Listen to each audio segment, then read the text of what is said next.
Welcome to my YouTube channel Adarsh Pathshala. आज मैं आपके लिए कक्षा 8 का मैथ्स का टीचिंग प्लान लेकर आई हूँ, जिसका टॉपिक है किसी रेखाखंड को 5 बराबर रेखाखंडों में विभक्त करना। जैसा कि आप सभी जानते हैं कि हमारे ध्यानाकर्षण मॉड्यूल में 18 टीचिंग टेक्निक्स दी गई हैं, जिनका हमें अपने शिक्षण में यूज़ करना है, जिससे शिक्षण और अधिगम का उद्देश्य पूरा हो सके। अगर आपको मेरा वीडियो पसंद आए तो वीडियो को लाइक करें, शेयर करें और चैनल को सब्सक्राइब करना ना भूलें, जिससे नेक्स्ट वीडियो का आपको नोटिफिकेशन मिल सके। और अगर आप वीडियो पर कोई कमेंट करना चाहते हैं, कोई सुझाव देना चाहते हैं, तो कमेंट बॉक्स में आपका बहुत बहुत स्वागत है। तो चलिए आइए देखते हैं हमारी शिक्षण योजना। यहाँ हम सबसे पहले 4 कॉलम बनाएंगे। पहला दिनांक, फिर कक्षा, फिर विषय, फिर समय। कक्षा 8 विषय गणित, समय 40 मिनट। इसके बाद आता है लर्निंग आउटकम, कि ये शिक्षण के बाद में बच्चे क्या सीख जाएंगे। तो यहाँ बच्चे किसी रेखाखंड को दी हुई संख्या के बराबर रेखाखंडों में विभक्त कर लेते हैं। इसके बाद आता है प्रकरण, किसी रेखाखंड AB को 5 बराबर रेखाखंडों में विभक्त करना। इसके बाद सीखने सिखाने की सामग्री, कोई पेपर, स्केच पेन, स्केल, प्रकार और पेंसिल। यहाँ सेट स्क्वायर भी लिख देंगे। फिर आता है सीखने सिखाने की प्रक्रियाएं। इसमें भी 4 कॉलम बनेंगे। पहला क्रम संख्या, देन चरण, फिर समय, फिर आकलन के तरीके। यहाँ पहला चरण है शिक्षण की शुरुआत में। यहाँ शिक्षण की शुरुआत हम एक रोचक खेल शिक्षण तकनीक से करेंगे। यहाँ इसकी अवधि 5 मिनट होगी और आकलन के तरीके, अवलोकन एवं सहभागिता।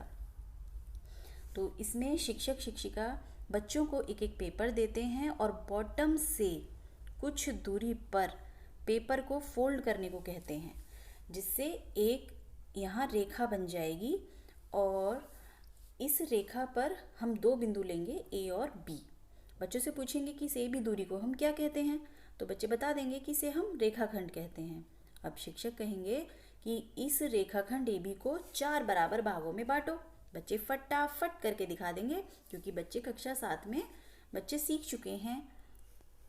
अब जो बच्चे नहीं कर पाएंगे तो उसकी हम हेल्प करेंगे। अब यहाँ हम कहेंगे कि इस रेखाखंड को अब 5 बराबर भागों में बांट सकते हो। तो बच्चे एक दूसरे को देखने लग जाते हैं कि अब क्या करें, 5 बराबर भागों में कैसे बांटें। 4 में तो बांट लिया, 5 में कैसे बांटेंगे। तो शिक्षण के दौरान आता है यहाँ पर दूसरा चरण। यहाँ हम एक और टीचिंग टेक्निक का यूज़ करेंगे, ग्रुप वर्क, समूह कार्य।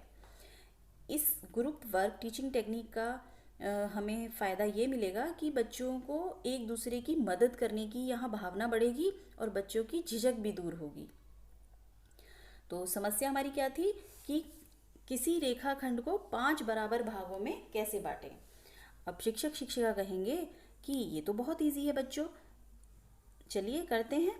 तो बच्चे निर्देशानुसार सभी समूह के बच्चे एक 8 सेंटीमीटर का रेखाखंड खींचेंगे। अब कोई एक न्यून कोण बनाती हुई रेखा बिंदु A से AM खींचेंगे। अब इसके बाद शिक्षक या शिक्षिका यहाँ पर स्वयं करके दिखाएंगे कि एक छोटी सी दूरी कंपास में हम लेंगे और चित्रानुसार बिंदु A से 5 चाप लगाएंगे, समान दूरी के चाप लगाएंगे। और फिर बच्चे भी ऐसा ही करेंगे जैसा टीचर ने किया है। तो ये जो चाप लगाएंगे, एक M1, M2, M3, M4 और M5 यहाँ पर लिख देंगे। अब यहाँ शिक्षिका कहेंगी कि अब बहुत कुछ, अब देखिए कुछ इंटरेस्टिंग होने वाला है, मज़ा आएगा। तो यहाँ पर बिंदु M5 से बच्चों को बिंदु M5 से B को मिलाने को कहेंगे। तो ये बच्चे कर लेंगे। अब यहाँ शिक्षक M5B के समांतर रेखाएं खींचेंगे सेट स्क्वायर की हेल्प से। बच्चों को भी सिखाएंगे M4 B4, M3 B3, M2 B2, M1 B1। ये समांतर रेखाएं खींचेंगे हम M5 B के समांतर सेट स्क्वायर्स की हेल्प से। अब फिर बच्चे भी ऐसा ही करेंगे। अब जो ये रेखाखंड ए बी है ये 5 बराबर भागों में विभक्त हो जाएगा। और बच्चे मानेंगे नहीं, कुछ बच्चे तो मान लेते हैं लेकिन कुछ नहीं मानते हैं, तो हम कहेंगे कि चलिए बच्चे माप कर देखते हैं। तो बच्चे स्केल से माप कर पाते हैं कि जो रेखाखंड ए B1 है, B1 B2, B2 B3, B3 B4 और B4 B सभी बराबर दूरी के हैं। तो ये हमारा रेखाखंड 5 बराबर भागों में विभक्त हो जाता है।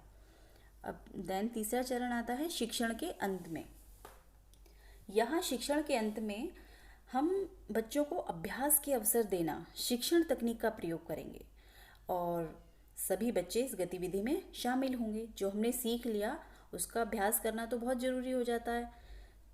तो यहाँ पर एक 6.2 सेंटीमीटर का रेखाखंड खींचकर बच्चे 6 बराबर खंडों में इसे विभक्त करेंगे और यहाँ पर हम आकलन में अवलोकन करेंगे। कक्षा में घूम घूम कर बच्चे क्या कर रहे हैं हम देखेंगे।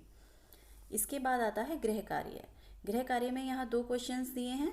पहला है, यदि हमें किसी रेखाखंड को 7 बराबर भागों में विभक्त करना है तो हमें न्यूनकोण रेखा पर कितने बराबर चाप लगाने होंगे। दूसरा क्वेश्चन है, एक 7 सेंटीमीटर का रेखाखंड खींचकर इसे 7 बराबर खंडों में विभक्त करो। बच्चे गृह कार्य करके लाएंगे। अगला है शिक्षक की आगामी योजना। इसमें है शिक्षण के पश्चात आकलन में सामने आई कमजोरियों को ध्यान में रखते हुए आगे की योजना बनाएंगे। Thank you for watching.